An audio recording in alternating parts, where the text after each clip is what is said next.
Hello everyone. Hello everyone. ఈసారి అయితే మేము తిరుపతికి స్టార్ట్ అవుతున్నాం. కాకపోతే మా అత్తయ్య గారు అండ్ మా తోడికోడలతో కలిసి తిరుపతి వ్లాగ్స్ కూడా వస్తాయి, ఖచ్చితంగా చూడండి. Thank you. Stay tune.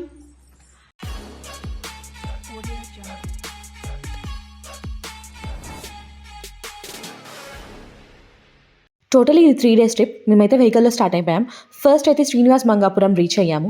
ఇక్కడ మాకు స్వామివారి కళ్యాణం ఉంది. మార్నింగ్ అరౌండ్ 9:30 కల్లా టెంపుల్కి వచ్చేసాము. మేము కళ్యాణంలో కూర్చుంటున్నాం కాబట్టి ఖచ్చితంగా పంచ కట్టుకోవాల్సిందేనండి. లాల్చి పైజమా కూడా అగ్రీ చేయలేదు మేము వెళ్ళినప్పుడు. గర్ల్స్ అయితే ఇదర్ sari, half sari or Punjabi dress. కళ్యాణం అయిపోయిన తర్వాత వాళ్ళే మనకి దర్శనానికి కూడా రీడైరెక్ట్ చేస్తారు. 5 రూపీస్ టికెట్ ఎంట్రీలో నుంచి మనం వెళ్ళొచ్చు. ఇక్కడైతే మాకు హాఫ్ అన్ అవర్ దర్శనానికి పట్టింది. కళ్యాణం టికెట్స్ ఆన్లైన్లో తీసుకోవచ్చు, లేకపోతే ఇక్కడికి వచ్చైనా తీసుకోవచ్చు. కాకపోతే మన దగ్గర ప్రింట్అవుట్ ఉండాలి ఆన్లైన్ అయితే. తిరుమలకి నడక మార్గం 2 మార్గాలుగా వెళ్ళొచ్చు. ఒకటి శ్రీవారి మెట్లు, ఇంకొకటి అలిపిరి. నేను మా హస్బెండ్ అయితే అలిపిరి నుంచి స్టార్ట్ చేశాం. సో ఇక్కడ ముందుగానే కొబ్బరికాయ పర్చేస్ చేసాం. అరౌండ్ 30 to 35 రూపీస్ చెప్పారు. అది పర్చేస్ చేశాక ఫస్ట్ అయితే మేము అక్కడ హారతి ఇచ్చి కొబ్బరికాయ కొట్టి అప్పుడు మేము అలిపిరికి వాక్ స్టార్ట్ చేసాం. అలిపిరి అంటేనే 11 నుంచి 12 కిలోమీటర్లు, 3550 స్టెప్స్ అండ్ 7 కొండలు. మేమైతే ఆఫ్టర్నూన్ 2 to 2:30 మధ్యలో స్టార్ట్ అయ్యాం. ఆఫ్టర్ 3 స్టార్ట్ అయ్యే వాళ్ళనైతే బిలో 12 years ఏజ్ వాళ్ళని అలో చేయట్లేదు. ఇన్ కేస్ అలో చేసినా కానీ వాళ్ళ ఆధార్ కార్డ్స్ చూసి వెరిఫై చేశాకే అక్కడ పోలీస్ వాళ్ళు అలో చేస్తున్నారు వాక్కి. ఎందుకంటే అక్కడ 6 తర్వాత యానిమల్స్ తిరుగుతున్నాయి, జాగ్రత్త కావాలన్న ఉద్దేశంతో మనం వెళ్ళినా కానీ around 2 to 3 members or a group of people వెళ్ళమంటున్నారు. సింగిల్గా వెళ్ళొద్దని చెప్పి సజెస్ట్ చేస్తున్నారు. అలా అలిపిరి మెట్లు వాక్ చేసుకుంటూ పైకి తిరుమల వెళ్ళేలోపు తిరుమల కొండల గురించి చిన్ని ఇన్ఫో తెలుసుకుందాం. వాటిలో ముందుగా 7 కొండల పేర్లు: శేషాద్రి, నీలాద్రి, గరుడాద్రి, అంజనాద్రి, వృషభాద్రి, నారాయణాద్రి, వెంకటాద్రి. ఇప్పుడు మనం ఒక్కొక్క కొండకి ఆ పేరు ఎలా వచ్చిందో తెలుసుకుందాం. సప్తగిరిల్లో ప్రధానమైనది శేషాద్రి. విష్ణుమూర్తి వైకుంఠంలో కొలువై ఉన్న సమయంలో వాయుదేవుడు స్వామిని దర్శించుకునేందుకు వచ్చారు. అప్పుడు ఆదిశేషువు అడ్డగించాడు. వారి మధ్య వాదోపవేదాలు జరిగిన తర్వాత ఆ వాదన ఎటూ తేలకపోవడంతో విష్ణుమూర్తి ఇలా సెలవిచ్చారంట: ఆదిశేషువు ఆనంద శిఖరాన్ని చుట్టుకొని ఉంటారు, అప్పుడు ఆ పర్వతాన్ని వాయుదేవుడు కదిలించాలి. ఎంతసేపు అయినా ఏం జరుగుతుందా అని చెప్పి ఆదిశేషు పడగ ఎత్తగా అప్పుడు వాయుదేవుడు స్వర్ణముఖి నది తీరాన దించేశాడట. అందుకని దాన్ని శేషాచలం అని పిలుస్తారని చరిత్ర. స్వామివారికి తొలిసారిగా తన తలనీలాలను సమర్పించిన భక్తురాలి పేరు నీలాంబరి.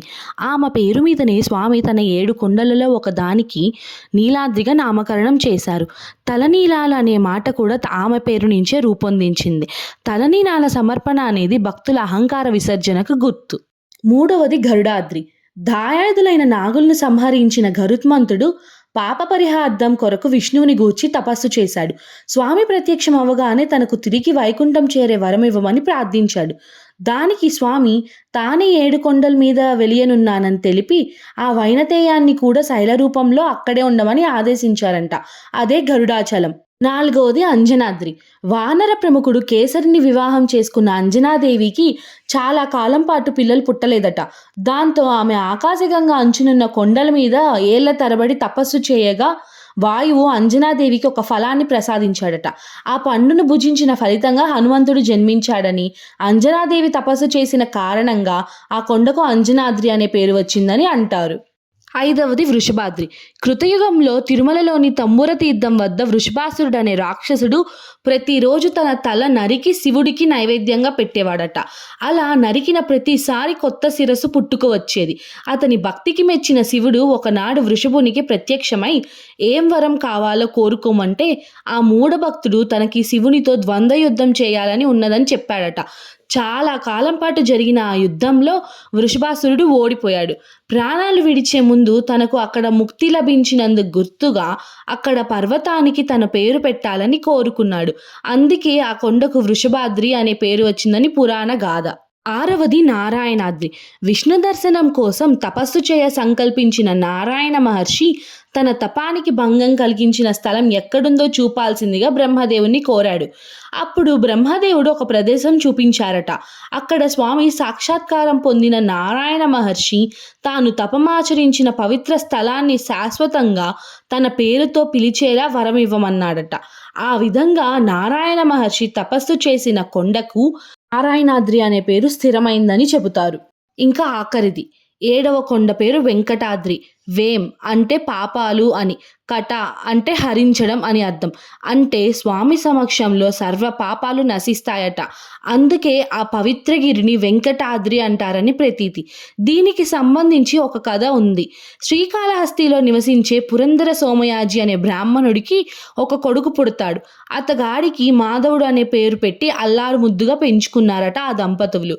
మాధవుడు మాత్రం చెడు సావాసాలు పట్టి అన్ని పాపాలే చేస్తాడు. ఒకరోజు అనుకోకుండా కొంతమంది యాత్రికుల బృందం కలిసిపోయి వారితో పాటు స్వామి దర్శనానికి వెళ్తాడు. దర్శనం కోసం స్వామి ఎదుట నుంచున్న మాధవుడికి ఒళ్ళంతా మంటలు పుట్టడం మొదలవుతుంది. ఉపశమనం కోసం కేకలు పెడతాడట. క్రమంగా మంటలు తగ్గుతాయి. ఆ బాధాకరమైన అనుభవంతో అతన్ని అంటిపెట్టుకొని ఉన్న అన్ని పాపాలు నశించాయట. ఆ తర్వాత మాధవుడు శ్రీవారి సేవకు పూర్తిగా అంకితమయ్యాడు. అతడే మరుజన్మలో తొండమాన్ చక్రవర్తిగా పుట్టాడని, స్వామికి ఆలయం నిర్మించి చరిత్రకెక్కాడని భక్తుల నమ్మకం.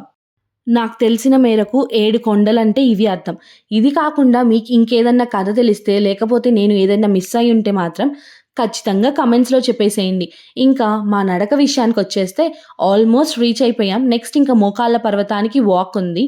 కొండలలోని చివరి కొండలోని మోకాళ్ళ మండపం నుంచి కొండపైకి మెట్లు గల ప్రదేశాన్ని మోకాళ్ళ పర్వతం అంటారు. ఇక్కడి నుంచి తిరుమలకు సుమారుగా 400 మెట్లు ఉంటాయి.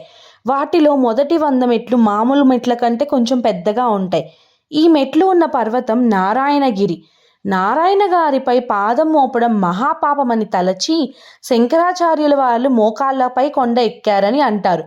పాదం మోపకుండా మోకాళ్ళపై నడిచే పవిత్రమైన నారాయణగిరి కాబట్టి మోకాళ్ళ పర్వతం అని అంటారని స్థల పురాణం. రామానుజాచార్యులు తిరుమలకు తొలి దర్శనానికి వచ్చినప్పుడు ఈ వెంకటాద్రి పవిత్రతను గురించి తెలుసుకొని ఆ పవిత్రమైన ప్రదేశాన్ని పాదరక్షకులతో తాకరాదని మోకాళ్ళతోనే కొండ ఎక్కాడట. అప్పటి నుండి మోకాళ్ళ పర్వతం దారిలో మోకాళ్ళతో ఎక్కడం అనేది ఆనవాయితీ అయింది. అన్ని మెట్లు ఎక్కలేని వారు కనీసం 100 మెట్లు, 11 మెట్లు, కనీసం 3 అయినా ఎక్కుతారు. ఆ పాత సాంప్రదాయాన్ని నేటికి కూడా భక్తులు పాటిస్తున్నారు. ఇక్కడితో మా అలిపిరి నడక అయితే అయిపోయింది. మేమైతే తిరుమలకి రీచ్ అయిపోయాము. ముందుగా చెప్పినట్టు మేము రీచ్ అయ్యేసరికి నైట్ అరౌండ్ 7 to 7:30 అయిపోయింది. ఏంటో అండి, ఎన్నిసార్లు తిరుమల విజిట్ చేసినా మళ్ళీ మళ్ళీ విజిట్ చేయాలనిపించే ప్లేస్. మీలో ఎంతమందికి కూడా అలానే అనిపిస్తుందో కింద కమెంట్స్లో చెప్పేసేయండి. ఇంత నడిచాక రెస్ట్ తీసుకోవాల్సింది పోయి మేమైతే షాపింగ్కి వెళ్ళాం.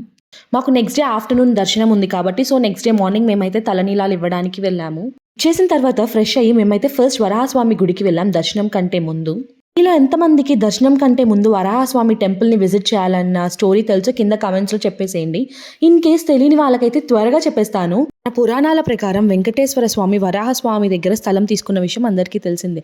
స్థలమును ఇచ్చిన ఫలితము నిమ్మని వరాహస్వామి వెంకటేశ్వర స్వామిని కోరగా, ముందుగా నిన్ను చూచిన పిదుపే తదుపరి నాదరి చేరెదురు అని వెంకటేశ్వర స్వామి మాటిస్తారు. అందుకని ముందు ఎవరైతే వరాహస్వామిని దర్శించుకొని వారి కోరికలు కోరుకుంటారో తర్వాత వెంకటేశ్వర స్వామిని దర్శించుకుంటే ఆ కోరికలు తీర్తాయని మన పురాణాలు చెప్తున్నాయి. వరాహస్వామి దర్శనం అయిపోయాక నెక్స్ట్ అయితే మేము బాటగంగమ్మ తల్లి గుడి విజిట్ చేశాము. ఇది వరాహస్వామి గెస్ట్ హౌస్కి వాకబుల్ డిస్టెన్స్లో ఉంటుంది. మేమైతే ఎప్పుడు విజిట్ చేసినా ఖచ్చితంగా అమ్మవారి గుడికి వెళ్ళొస్తాం. ఇదైతే మాకు మా మేనమామ వాళ్ళ వైఫ్ చూపించారు. అప్పటి నుంచి ఎప్పుడు మిస్ అవ్వం. ఇక్కడ దీనికి ఒక స్థల ప్రత్యేకత ఉంది. స్వామివారికి అభిషేకం చేయడానికి నీరు తీసుకురావడానికి అర్చకులు ఇక్కడ అమ్మవారికి దండం పెట్టుకొని వెళ్ళేవారట. అప్పుడు అమ్మవారు వాళ్ళతో వెళ్ళి దారి చూపిస్తుందని వాళ్ళకి నమ్మకం. అందుకే అమ్మవారి పేరు కూడా బాటగంగమ్మ తల్లి గుడి. మీరు గనక ఇప్పుడు వరకు విజిట్ చేయకుంటే ఖచ్చితంగా విజిట్ చేయండి. Thank you for watching. Please like, share and subscribe for more. Click the bell icon for latest notifications and updates.